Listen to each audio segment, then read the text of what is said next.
Hey everyone, welcome to the Meridian Learning and Development Hangout with Fistful of Talent. I'm Allison with Meridian, and today we're going to be talking about how to build great managers of people. I'm joined by Kris Dunn, founder of Fistful of Talent and CHRO for Kinetics, and Burke, Fistful of Talent contributor and VP of People at Daxco. Hey guys, how are you? I'm doing better now that I'm unmuted from the control-oriented people in the control booth, Allison. Yeah, we're getting a little nervous there that you wouldn't hear us, and gosh knows that would be horrible for Kris not to be heard. Stop. No, we're glad to be here. Kris, why don't you take a couple of minutes or seconds to explain kind of who you are, what's your deal, where you come from, your favorite basketball team, maybe? I was born a poor Midwestern boy. I'm joking. Hey, so I'm Kris Dunn. I'm CHRO at Kinetics, an Atlanta-based recruiting firm. Got a long history doing HR jobs, like many of our viewers, and like Don Burke, who hails from us from Daxco in Birmingham. Don, I'm just going to throw it to you to do your own intro. Yeah. Hey, I'm Don Burke. I'm the VP of People at Daxco. We're a software company in Birmingham, Alabama, you know, sweet home Alabama and all that jazz. Gosh, I've been here for a while. I've been an HR practitioner for what feels like forever, but it's probably been about 2 decades. And of course, get to do cool stuff like this with Kris Dunn and other folks. So thrilled to be here, thrilled to talk about training and developing your folks. Some might say training and developing to not only be great leaders, but how do you get them to drink the Kool-Aid and it not be so bitter? I like it. All right, well, that leads us really well into our first question. So, Kris, my first question's for you. I'm going to have you start it out. All right. What modules do you need in your training to make managers better leaders of teams? Yeah, so that's a deep question. I think the first thing that I always encourage people to do, and I've done for myself, is I think you want to distinguish between what you're going after, right? So the term training for managers and leadership training, those two kind of phrases, I think can mean the same thing. They can also mean dramatically different things to people. So when I think about the training that's most needed inside companies, in all the companies that I've gone into, and I know Don's got experience in this too, I tend to start thinking about, okay, I like the concept of leadership training. My definition of that is it tends to be a little more aspirational. So I always take it down a step from that definition of leadership training, and I start thinking about, okay, what training do managers of people actually need? And when I do that, like my kind of trick to the trade is I always go to what are the 6 or 7 most important conversations or situations that a manager of people, whether it's a team of 1 or 2 or a team of 10, what are the most important conversations they have? And when I do that, I've done kind of curriculums for manager of training people a couple of times, and when I do that, I always come back to the most important conversations. That tends to be on-the-fly coaching. That tends to be things like goal setting. That tends to be performance conversations that are a little more formal in nature, even if there's not an end-of-year review.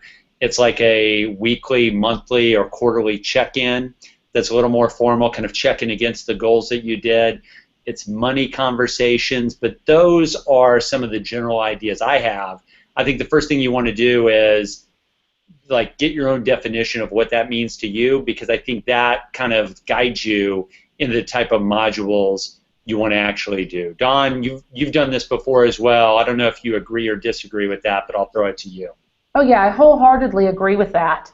And I love, actually, Kris, I'm going to steal this. I love your concept of what are the most important conversations, because that really does bring it very much into something in a practical setting. I like that. So it's not quite so esoteric or what I find some training and development teams, whether it's an in-house team or you actually have a training team, they seem to overcomplicate the types of things that leaders need to be able to do. And what I would say is there's really only 5 things that leaders need to be able to do. One is going to be, can you define and create business outcomes? Number 2, can you hire people who can achieve those outcomes? Number 3, Can you understand their strengths and leverage them? That means your team members. Number 4, can you continually engage folks so you can retain talent? And number 5, can you execute? All right. So I think a lot of the things that you were saying, Kris, would fall into those 5 buckets. I think another thing that's extremely important, and Kris, I know you agree with this. Again, this is kind of back to basics, but who's your audience? Because we talk about leadership development, and that is extremely broad. Are you talking about a new leader? They might need more tactical things. Are you talking about a senior leader who you've just hired on? They might need to know more about your business norms. Are you talking about a potential leader? Okay, that's going to be a whole nother round. But I would say regardless of if it's a senior leader, a current, or maybe a new leader, or a potential leader, I think there's going to be some commonality and through lines, again, based on what is your culture, what are your business needs. Go. You, Kris. So Don, I'm gonna react to that a little bit, and then you can either react or we'll throw it back to Allison. So I agree with everything you said. Like I'll give the people an example of a conversation that has to happen, and all too often does not. So for example, most performance issues are avoided by managers. So we all, and this is linked to assessment platforms you use, things like that, but we're all wired in different ways.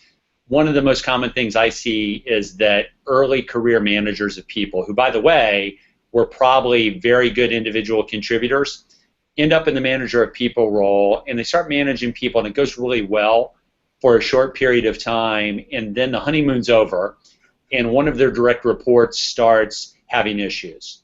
And maybe because of their assertiveness level, whatever it may be, embedded in their DNA, the first thing they do is avoid the conversation. So one of the most important things I've ever done is to implement a real simple coaching tool that allows somebody to have a conversation with somebody about something they've observed that they think is in need of correction. And it's important to note that that is not tied to disciplinary process. It's not tied to anything formal. It's just that early intervention for the manager to have the conversation. So in my experience, I use a 6-step coaching tool, and 2 of the steps actually require the manager to shut up. So rather than being prescriptive, you actually try and get a conversation started with the person, because the best way to get behavior mod is to make sure that the person you want behavior mod out of is actually involved in coming up with what the solution is, right? Yeah, no, I think that's fabulous. And I think, again, if we're going to throw out little, here's a module, active listening. Managers are nothing if they continue to talk. They got to listen, right? And I think I do want to say one other thing that I think is hugely important when we're talking about leadership development, leadership training. I believe any good program has to start with some sort of self-awareness program. Would you agree? I mean, there has to be a reset. What you've described as a newer team lead, somebody who is a great individual contributor, they've just been promoted up, they probably have never done a real audit of themselves. And what I'm finding is senior leaders haven't either. I mean, a lot of folks, and I mean, there's tools out there. You could do a DISC, you could do a Myers-Briggs, you could do a 360, whatever those types of tools are. But really a deep audit on the things you're good at, bad at, you need improvement on. Because one of the concepts, and I think we'll talk about this a little later, I think what we're starting to see organizations go into too is customizable trainings. So I think the first piece, if somebody's going to start doing some self-directed training, they got to know where they're at. They got to. Yeah, I agree with that. And, Don, I'll say this, and we'll throw it back to Allison. You mentioned that a lot of senior leaders don't have that level of awareness. That's really one of the reasons why I led with the fact, I think if you put together training for managers of people, I think it's safe to assume that the vast majority of your mid-level leaders and even your senior leaders could go through the same training.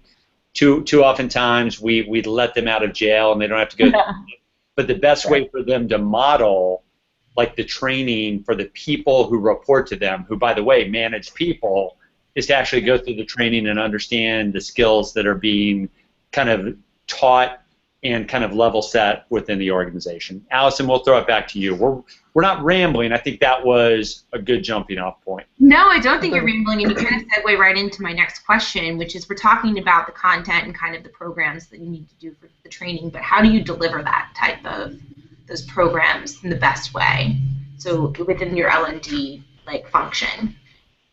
Don, I'll let you start. I led with this one. I think there's some low-hanging fruit here that I can address, and then we'll elevate it to the HR master, Christopher Dunn, to get into maybe some higher level stuff. I definitely think, again, it always comes down to what is your organizational culture and what are the outcomes you're trying to achieve.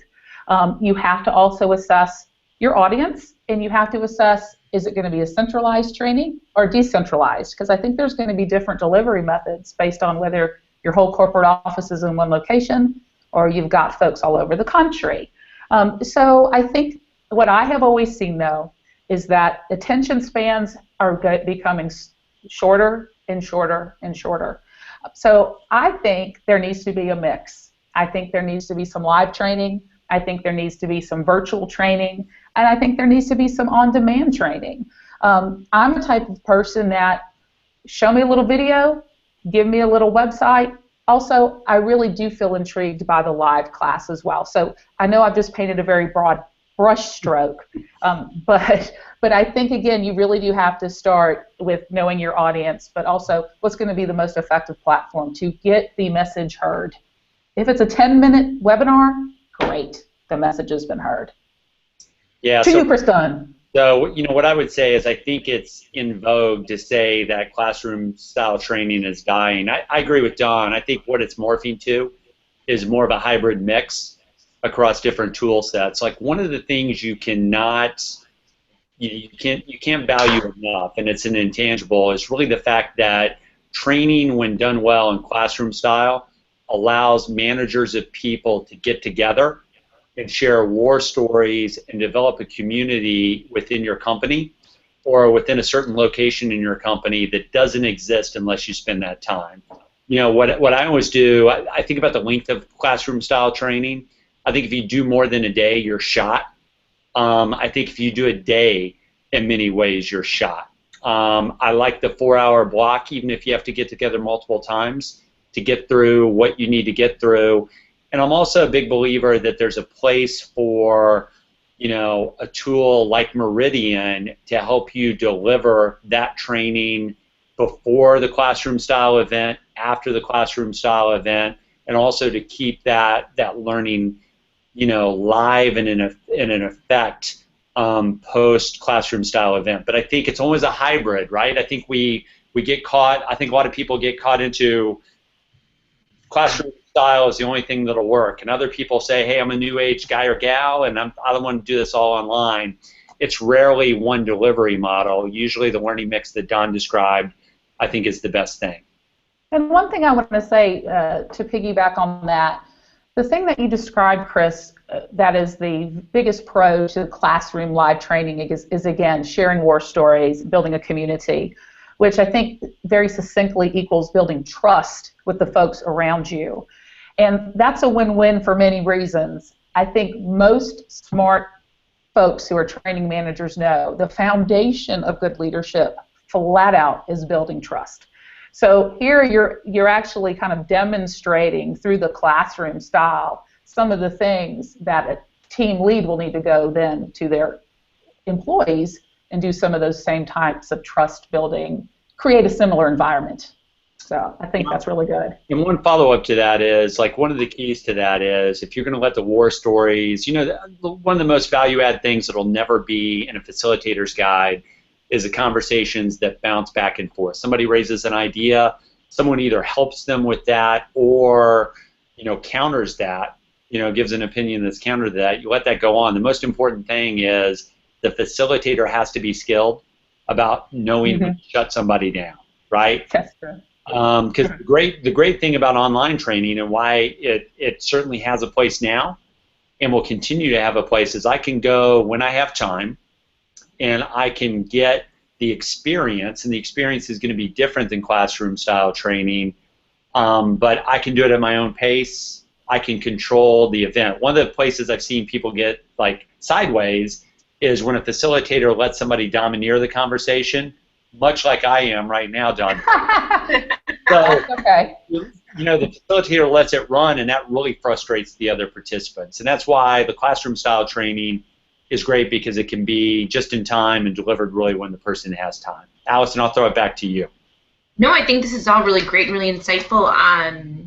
So going off right off that is, you've established what you want to train them on. You've figured out their approach to it. So how do you go in and make sure that people are taking what they've learned and applying it to, their day-to-day life and taking these skills and using them, and managing people?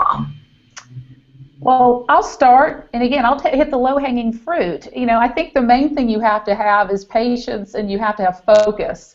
And that's going to be, I think, from the leadership, whoever the leaders are, or from the facilitators or your training department or whoever that might be. Again, you have to look at where your corporate evolution is as well. I tend to think the first style of training is knowledge share. Then your second style of training is actually going to be to, improve skills. And the only way you can do those things is if you have some sort of plan of follow-up. It doesn't have to be heavy. It doesn't have to be super robust. But I think easy way, of course, if you have some sort of assessments pre-classes and post-classes, that'll work. As long as you're always trying to get back to what are the main focus areas that you're trying to get people to learn. And I think a lot of times facilitators forget that very important part. What are the 2 things I want somebody to learn from a class? What are the 3 objectives I need somebody to leave here, not the 25? So then you can go back, and maybe it's every quarter. Maybe you have an executive sponsor that can take you through follow-up months. One other thing, and Kris, I want to know if you've had any experience with this. I like the idea of, and haven't done this yet, but I'm going to, of small accountability groups that are more peer-driven, where here are the things we've learned, here are some outcomes that our leaders want us to actually learn, some different achievables, and then throughout the year we hold each other accountable for actually improving that skill. So, Kris, I kind of went in a circle, but I want to hear from you. Yeah, I think the keeping things alive is really important. However you deliver the initial training, let's say in this case for managers of people, you want to keep that alive. I'm a big believer. If you go back to what I led with, is what are the most important conversations that a manager has to have. You want to give like a light framework for them to approach those conversations. And then really, I'm a big believer that the majority of this, once you give the light framework, you educate on that, really a lot of this is theater on the part of managers. They have to role play, they have to play the role of what we believe a manager is, but most importantly, they've got to do it within their own personality, because that's what makes it authentic and believable. So we don't want them to sound like a robot.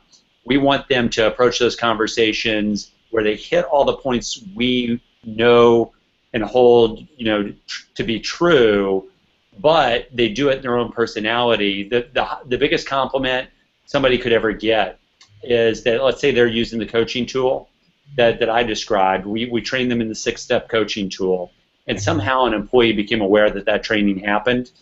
The biggest compliment they could get is they actually used the tool, and then the employee's walking out, and they turn back around and basically say, "You just used that coaching tool thing on me, didn't you?"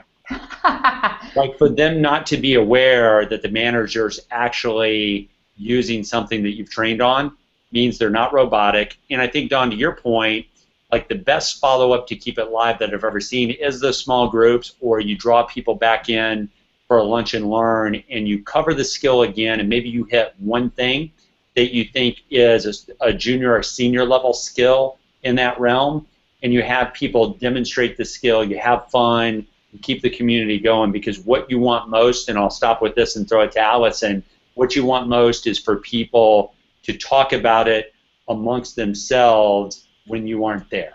Yep. Right? Like, Right. You want somebody to say, "Hey, I totally got blown up in step 3 of that coaching tool. I mean, I got blown up, Don. Right. Like, I got run over." How do you deal with that, right? You want that small accountability group to happen even when you're not there. Agreed. Yeah. Awesome. Well, I have one question that came through the Q&A on the side panel, and it was from Fred, and he wanted to know if, Don, you could share, at the beginning you talked about the 5 competencies, if you Sure. don't mind just sending them to me, or we can get him connected with those, or follow up in an email about that because he seemed interested in it. Be happy to. That's all we have for today. Thank you everyone for watching, and thank you Kris and Dunn for participating. It's been great. Next month we have another LD Hangout with FOT, which is going to be on Buzzword Bingo, so talking about the different HR technology buzzwords that you hear out there and what they really mean and if they're all that the hype is. So hopefully you can join us for that, and have a great day. Thanks again, guys. Bye.